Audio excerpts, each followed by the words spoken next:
के अंदर विधानसभा चुनाव चल रहे हैं। आज उत्तर प्रदेश के अंदर प्रथम चरण का मतदान था। कैराना सीट पर भी मतदान हुआ। कैराना सीट पर पूरी देश ही नहीं दुनिया की निगाहें टिकी हुई हैं। हमारे साथ में कुछ युवा हैं, उनसे बात करेंगे, क्योंकि कैराना प्लान पर तो सभी बात करते हैं। कैराना से हिंदू मुस्लिम की खबरें तो और चटपटी खबरें सभी चाहते हैं, लेकिन कैराना की वास्तविक समस्या क्या है उन पर कोई बात नहीं करता। आज युवाओं ने मतदान किया है कैराना के अंदर। इनसे जाने कि इन्होंने किन मुद्दों को लेकर किन अपेक्षाओं के साथ मतदान किया है। आपका नाम क्या है? फैसल अहमद। आज आपने मतदान किया है, तो क्या मुद्दे हैं, क्या चाहते हैं आप आपके अपने होने वाले विधायक से, होने वाली सरकार से, कि कैराना के अंदर क्या होना चाहिए? कैराने में बस स्टैंड की सुविधा होनी चाहिए। बस स्टैंड की सुविधाएं बहुत कम है। सीधा क्या कहते हैं, बस टाइम पे टाइम नहीं आती और कैराने से सीधा दिल्ली की बस भी नहीं मिलती।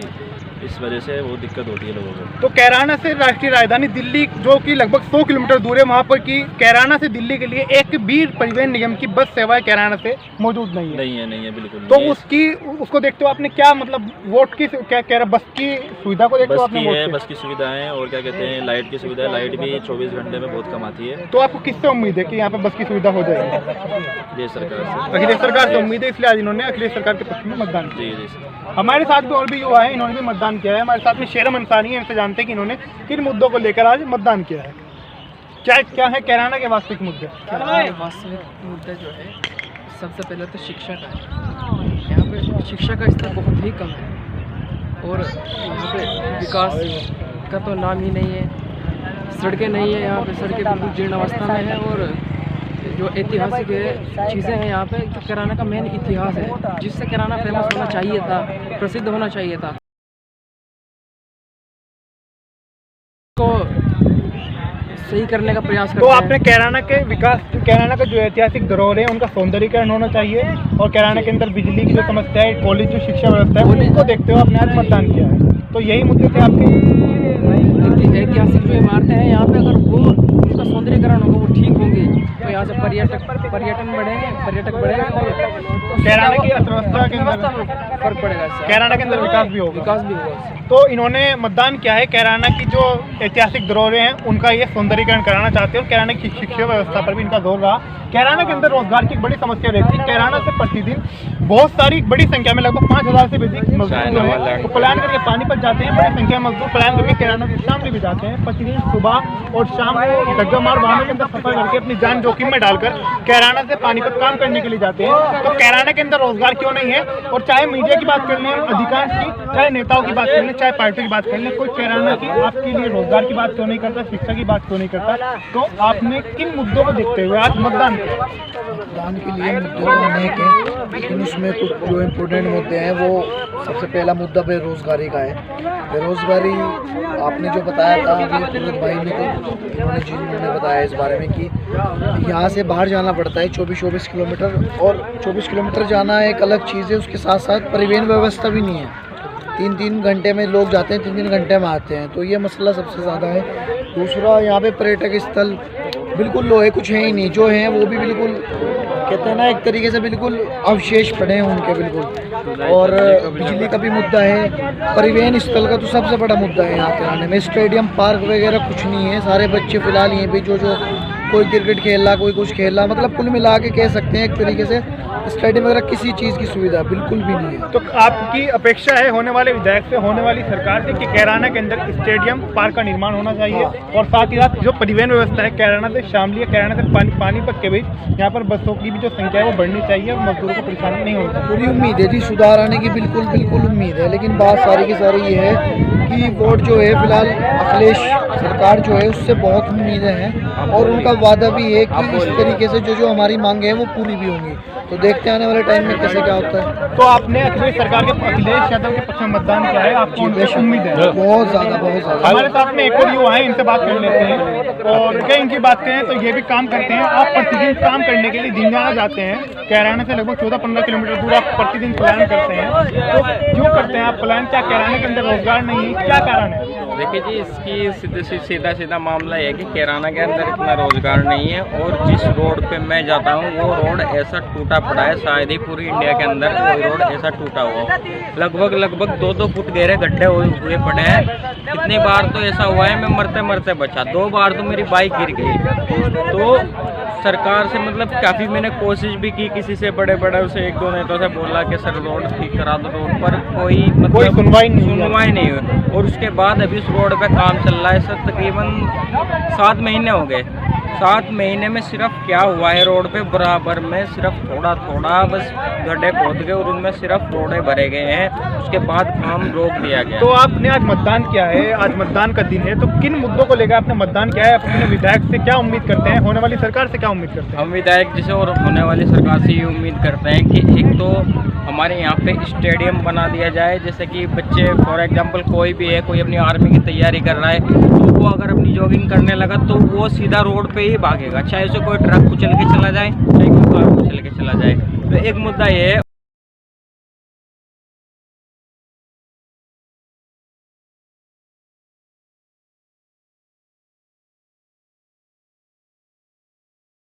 साथ साथ कैराना के अंदर अगर बात करें, जो कॉम्पिटिटिव एग्जाम होते हैं, जो प्रतियोगी परीक्षाएं होती हैं, उनकी जो तैयारी करते हैं छात्र, प्रतिदिन सड़कों के ऊपर दौड़ते हुए टहलते हुए नजर आते हैं अपनी जान का खतरा मोल लेकर। कैराना के अंदर उनके लिए पार्क और स्टेडियम का निर्माण भी होना चाहिए। और साथ ही साथ उन्होंने सड़क का मुद्दा भी उठाया कि कैराना के अंदर जो कैराना जिंदा मार्ग है, उसकी जो सड़क की जो व्यवस्था है वो बदहाल है, उसका भी निर्माण होना चाहिए। आने वाले विधायक जी से हमें यही उम्मीद है कि इंशाल्लाह सड़कों का निर्माण होगा, सबकी सुनवाई होगी, अमीर गरीब में कोई फर्क नहीं माना जाएगा। तो इसी मुद्दों को सामने रखते हुए हमने उनको वोट दिया है। कैराना विधानसभा में मौजूद हैं, कैराना में खासकर हम नवाब तालाब इलाके में मौजूद है, नवाब तालाब एरिया में। हमारे साथ में कुछ युवा हैं जो कि हम उनसे जानते हैं उनकी कुछ समस्याएं हैं, वो कैराना के अंदर क्या चाहते हैं। आपका नाम क्या है? इसरार है। कितनी उम्र है आपकी? वोट डाल दिया आपने? वोट डाल के आए हो आप? अच्छा, क्या करते हो आप? रंग का काम करते हैं। रंग का काम करते हो। तो आप जो वोट डाल गए हो, किन मुद्दों को लेकर वोट डाला है आपने? आप क्या चाहते हो कैराना के नेताओं से? क्या कैराना के अंदर होना चाहिए? एक तो गरीब की पूरी तरह से हेल्प होनी चाहिए। हर एक बच्चों के लिए कोई भी ग्राउंड नहीं है यहाँ पे, और वरना बच्चे ऐसे ही फिरते हैं, वहाँ पुलिस आती है यहाँ पे मार के जाते हैं। सबसे ज़रूरी बात है यहाँ पे ग्राउंड होना चाहिए। इनका कहना है कि कैराना के अंदर ग्राउंड होना चाहिए खेलने का। यहाँ पर कोई भी ग्राउंड नहीं है, कोई भी मैदान नहीं है, यानी कि यहाँ पर एक स्टेडियम बनना चाहिए कैराना के अंदर, जहाँ पर यहाँ के बच्चे जो युवा हैं वो खेल सकें। अच्छा, इसके अलावा और किन मुद्दों को लेकर, जैसे महंगाई का मुद्दा है या नवाब तालाब जो है इसका सौंदर्यीकरण होना चाहिए, और क्या क्या मुद्दे हैं, क्या किन को देखते हुए आपने मतदान किया है? वो तो बहुत सी बातें हैं जी, बताने के लिए नहीं। तो क्या क्या उम्मीद करते हो फिर भी आप ग्राउंड के अलावा, और क्या देखते हो कैराना के अंदर और क्या होना चाहिए? बस यही है, गरीबों की सहायता होनी चाहिए। राशन पूरा मिलता है आपको? राशन तो जी 4 जनों का 3 दड़ी। तो ये हमारे साथ में कैराना के एक युवा थे जिन्होंने अपनी राय रखी। इनका कहना है कि कैराना के अंदर ग्राउंड यानी कि कैराना के अंदर स्टेडियम का निर्माण होना चाहिए। तो हमारे साथ में और भी युवा हैं, उनसे बात करते हैं कि इनके क्या मुद्दे हैं। आज आपने वोट डाला है, आपका नाम क्या है? तालिब हसन। आपने आज वोट डाला है, मतदान किया है, कैसा महसूस कर रहे हैं वोट डालने के बाद? बहुत अच्छा, मेरा पहली बार तो फर्स्ट टाइम वोट है। अच्छा, आप पहली बार के मतदाता हो? अच्छा, तो आपने पहली बार मतदान किया है, तो सरकार से किन उम्मीदों को देखते हुए आपने मतदान किया है? क्या अपेक्षा है आपकी? भाई जो मेरी सोच है वो सामान्य सी सोच है कि एक दूसरे को एकजुट रख के चलना चाहिए, हिंदू मुस्लिम को बिल्कुल साथ लेके चलना चाहिए। और यही सिंपल सी बात है, यहाँ पे सफाई होनी चाहिए, शहर में रोज़गार होना चाहिए, कॉलेज होना चाहिए, स्टेडियम होना चाहिए, क्योंकि कैराना एक ऐसा यूपी का ऐसा सिटी मानी जाती है, कस्बा माना जाता है जो सब जगह मतलब पूरे यूपी का, हिंदुस्तान का फेमस है और सबकी निगाह होती है इस पर मतदान। आपका कहना है कि कैराना को मुद्दा तो सब बनाते हैं, कैराना के ऊपर सियासत सब करते हैं, बात सब करते हैं, लेकिन जो यहाँ की समस्याएं, जो आपके इश्यूज हैं, जो स्टेडियम का हो या फिर यूनिवर्सिटी का हो, उनके ऊपर कोई बात नहीं करना चाहते। तो इन्हीं को देखते हुए आपने इसका समाधान, इसी को देखते हुए आज मतदान किया। हमारे साथ में और भी युवा हैं, इनसे बात करते हैं कि इनकी क्या अपेक्षाएं हैं, क्या इनकी उम्मीद है, इनसे बात कर लेते हैं और इनका क्या कहना है। आज आपने मतदान किया है, तो किन मुद्दों को देखते हुए आपने मतदान किया? विकास होना चाहिए, सबसे मेन तो ये है। जैसे कि मेरे भाइयों ने बताया, जिनसे आपने पहले भी इंटरव्यू किया, उनको मैंने देखा कि रोड्स वगैरह जो है वो टूटी फूटी है, और इसके अलावा पार्क तो चाहिए, क्योंकि पार्क तो हमेशा से ही मांग करते हैं बच्चे, क्योंकि जहाँ प्लॉट्स वगैरह होते हैं उनमें खेलना पड़ता है मजबूरी में। अगर उनके पास एक प्रॉपर जगह होगी खेलने की, तो किसी भी व्यक्ति को परेशानी नहीं होगी, व्यक्ति विशेष को। और इसके अलावा जो बस हैं, बस की बहुत समस्या रहती है, और जो बस अड्डा है वो तो बन गया है, बट प्रॉपर टाइमिंग नहीं है कि तो कौन से समय आपका में क्या कहना है कि चाहिए। कैराना में रोडवेज बस स्टैंड पर बसों की कमी है। बसों की बहुत ज़्यादा कमी फिलहाल तो ये ड्यूरिंग कोरोना मेरे ख्याल से शायद ये और ज़्यादा बढ़ गई प्रॉब्लम। बट कहने का मतलब ये है कि इस तरीके की समस्या नहीं होनी चाहिए, क्योंकि जो कारोबारी है एक मध्यम वर्ग का, उसके पास पैसे की कमी है, वो निजी वाहन से नहीं जा सकता, तो वो टाइम पे नहीं पहुंच पाएगा। तो टाइम पे नहीं पहुंच पाएगा तो मालिक उसे एक्सेप्ट करेगा या नहीं, वो ही जानता है क्या प्रॉब्लम वो फेस कर रहा है। तो मेरा ये मानना है कि जो ट्रांसपोर्टेशन का मीन्स ऑफ ट्रांसपोर्टेशन है वो मतलब उसकी समस्या का तो हल होना चाहिए ज़रूर। और इसके अलावा जो बेरोज़गारी है वो भी किसी हद तक कम की जा सकती है यदि यहाँ पर कुछ उद्योग धंधों का स्थापना की जाए। उसके साथ साथ जो हेल्थ इशू है वो फेस कर रहे हैं ड्यूरिंग कोरोना, सब जानते हैं कि किस चीज़ को फेस किया है प्रत्येक व्यक्ति ने, वो इंसान जानता है। तो इसको लेके जो सुविधाएं हैं उनको और उच्च हायर लेवल की हमें सुविधाएं चाहिए, क्योंकि सरकार के द्वारा जो सुविधाएं दे रही हैं फिलहाल मेरे ख्याल से पर्याप्त नहीं है। इसके हमें चाहिए कि और हाई लेवल की हमें जो मशीन्स हैं और जो जितने भी कंसंट्रेटर जो तरीके हैं इससे निपटने के लिए कैराना के अंदर आप कहना चाह रहे हैं कि इंडस्ट्री का भी निर्माण होना चाहिए ताकि शिक्षा और जो स्वास्थ्य की जो व्यवस्था है उनको भी उचित स्तर पर सरकार को देखना चाहिए। जाहिर सी बात है ये प्रत्येक व्यक्ति जानता है। बट क्या है ना कि अगर नहीं होगा यहाँ पे ये चीज़ें नहीं होंगी, ये मूलभूत सुविधाएं हैं, अगर ये भी हमें नहीं मिलेगी तो मेरे ख्याल से फिर तो कुछ भी नहीं है। इसका मतलब हम तो माइनस की तरफ जा रहे हैं। तो हमें ज़रूरत है शिक्षा, रोज़गार और इसके अलावा हमारी हेल्थ अच्छी रहे, क्योंकि अच्छी हेल्थ के साथ ही हम कुछ रोज़गार कर पाएंगे। रोज़गार के साथ साथ जो अन्य चीज़ें हैं, सुख सुविधाएं, उनका भोग कर पाएंगे। आर्टिकल 21 में अगर यदि हमें जीने का अधिकार दिया गया है तो इसका मतलब ये नहीं कि हम जो है पशुवत तरीके से जिए। हमें एक सम्मानपूर्वक जीने का अधिकार है, जो कि सुप्रीम कोर्ट की जो आदेश आए हैं, उनके जो केस लॉ है उसमें कई बार जिक्र किया गया है। आप एक बड़ी बात कह रहे हैं कि तो क्या आप फिलहाल सम्मान के साथ नहीं जी रहे हैं? सम्मान का मतलब ऐसा नहीं है। सम्मान का मतलब है जो सुख यानी कि आपको सुविधाओं का लाभ नहीं मिल पा रहा, ये कहना चाह रहे हो? इंसान को जो सुख सुविधाएं हैं, बिजली, पानी, स्वास्थ्य, इन चीज़ों की अगर हमें सुविधाएं मुफ्त और इसके अलावा कुछ पैसे कम पैसों में मिल जाएगी, जो मध्यम वर्ग का लोग है, व्यक्ति है, जो गरीब तबका है, उसकी समस्याओं का समाधान तभी संभव होगा जब ये मूलभूत सुविधाएं बिल्कुल कम लो रेट पे मिलेगी प्रत्येक व्यक्ति को। जब इस प्रकार से हम डेवलप कर पाएंगे। और जो हमारा उद्योग धंधा है वो हमें यहीं पे चाहिए। हम ये चाहते हैं कि हमारे जो हमारी सिटी है, हमारा कैराना है, हमारा कस्बा है, हम ये चाहते हैं कि इसके अंदर ही उद्योग धंधों की जो है व्यवस्था कराई जाए, जिससे कि यहाँ का जो व्यापारी है, छोटा व्यापारी है, वो दर दर भटकने के बजाय अपने कैराने में उसका व्यापार उसको यहीं पे रोजगार मिल पाए। उसे कैराना से पलायन ना करना पड़े। कैराना से मजबूरी में इसीलिए जाना पड़ता है क्योंकि यहाँ पे कुछ भी उद्योग व्यवस्था नहीं है। सारी उद्योग व्यवस्था आसपास के जैसे शामली हो गया, इसके अलावा पानीपत हो गया। पानीपत मेरे ख्याल से 60% जितने कारोबारी हैं वो 60 to 70% मेरे ख्याल से आपका पानीपत साइड ज़्यादा जाते हैं। और मैं कई बार आते जाते उन्हें देखता भी हूँ और उनकी समस्याओं को भी देखता हूँ। कि मैं चाहता हूँ कि इस प्रकार की जो उनकी समस्याएं हैं उनका समाधान हो। समाधान तभी संभव होगा जब प्रत्येक व्यक्ति जागरूकता के साथ सरकार से सवाल करे और इसके अलावा उनको मूलभूत सुविधाएं प्रदान की जाए। इसके अलावा अन्यथा ये कभी भी संभव नहीं हो पाएगा। सरकार आएंगी जाएंगी, बट इस प्रकार से कभी भी जो प्रॉब्लम का सोल्यूशन है, प्रॉपर सोल्यूशन, हमें ऐसा नहीं चाहिए कि रोड में अगर गड्ढे हो रहे हैं कि उसे भर दिया,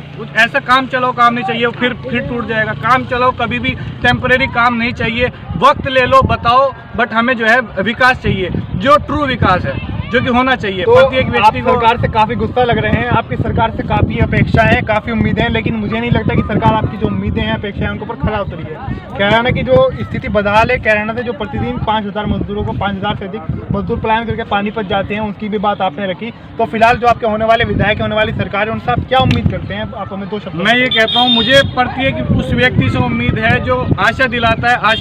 आशान्वित रहना चाहिए प्रत्येक व्यक्ति को। आशा के साथ जीने का अधिकार है हमें। और मगर प्रॉब्लम कहाँ हम फेस करते हैं? प्रॉब्लम तब फेस करनी पड़ती है जब हमें बड़े बड़े सपने तो दिखाए जाते हैं, बट उसके अलावा उनके ऊपर 1-2 कदम ही चल पाती है सरकारें। हम चाहते हैं कि उन पर 1-2 कदम नहीं, जो अगर 100 कदम का जो सफ़र है उसको पूरा 100 कदम का अपना जो है सफ़र संपूर्ण करे, तभी संभव है। ऐसा नहीं कि हमें टेम्परेरी जो है कोई भी आपने उपाय हमें दे दिया, कोई सोल्यूशन दे दिया। हम चाहते हैं परमानेंट सोल्यूशन किसी भी चीज़ का, कोई भी चीज़ हो। और मूलभूत सुविधाएं जो है वो तो हमें चाहिए। जितनी भी समस्याएं हैं आप उनका स्थायी समाधान चाहते हैं, और जो जिस सरकार के जो वादे किए जाते हैं वो पूरे नहीं किए जाते। आप चाहते हैं कि जो वादे किए जाते हैं प्रत्याशियों के द्वारा, पार्टियों के द्वारा, उन सभी को पूरा किया जाए। पक्की बात है, ऐसा ही होना भी चाहिए। बिना उसके तो आप कुछ भी नहीं। अगर आप वादा करते हैं और वादा खिलाफी करते हैं तो फिर जनता फिर किस बेस पे आपको चुनेगी? क्योंकि आपने वादा खिलाफी किया, आपने अपनी जो वादे किए हैं वही अगर आप पूर्ण नहीं कर पा रहे हैं तो फिर आप किस प्रकार के कैंडिडेट हैं। हम चाहते हैं कि कोई भी कैंडिडेट आए, कोई भी जीते। मैं कोई ये नहीं कहूँगा कि ये जीते या वो जीते, मैं चाहता हूँ कि जो भी जीते उसने जो वादा किया है और सबके लिए सर्वहारा सबके लिए होना चाहिए। जो भी प्रत्याशी चुनता है वो सभी वर्गों का विकास करे, सभी वर्गों का सभी को साथ लेकर चले, उनके बिना भेदभाव के बिना भेदभाव के अपना काम करे। और आपका ये कहना है? बिल्कुल, मैं यही चाहता हूँ कि सभी जितने भी कोई भी प्रत्याशी XYZ कोई भी चुन के आता है, आप कहना चाहते हैं कि उसको अपने 5 साल पूरे देने चाहिए और पूरा काम करना चाहिए जो उसने वादे किए। वादा खिलाफी नहीं है। बस यही चाहता हूँ कि सब कोई भी प्रत्याशी अपने जो वादा है उनको पूरा उन पे 100% उन पर वर्क करने की कोशिश करे। धन्यवाद। हमारे साथ में यहाँ पर आप और भी देख सकते हैं, मैं आपको पीछे की तस्वीर दिखा रहा हूँ, किस प्रकार से बच्चे हैं, किस प्रकार से यहाँ पर लोग भी हैं, किस प्रकार से कैराना के अंदर शिक्षा की, स्टेडियम की, इन सभी चीज़ों की ज़रूरत है। आप इन चीज़ों से मेरे पीछे जो आप तस्वीरें देख रहे हैं इनसे अंदाज़ा अच्छी तरह से लगा पा रहे होंगे। हमारे साथ में यहाँ पर और भी लोग हैं, इनसे पूछते हैं कि यही बात करते हैं। कुछ कहना चाहोगे आप कैराना के लिए?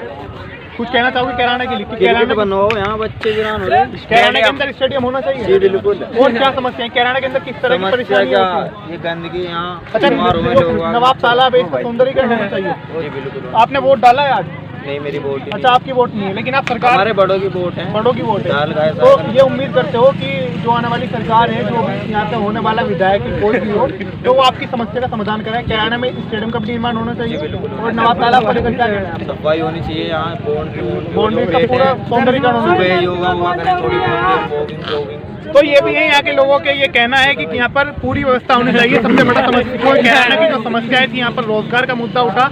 रोजगार के अलावा कैराना के अंदर की अगर बात करें, यहाँ पर स्टेडियम की बात भी सामने आई, पार्क की बात भी यहाँ पर सामने आई, शिक्षा की यहाँ पर बात सामने आई। तो ये थी कैराना विधानसभा के मतदाताओं की कुछ युवाओं की बातें। फिर मिलेंगे किसी और नए वीडियो के साथ में। जुड़े रहिएगा हमारे साथ जागरूकता पर। हर देश के अंदर चलने वाली हर घटना की, हर मुद्दे की देंगे आपको सटीक जानकारी। तो जुड़े रहिए हमारे साथ जागरूकता पर।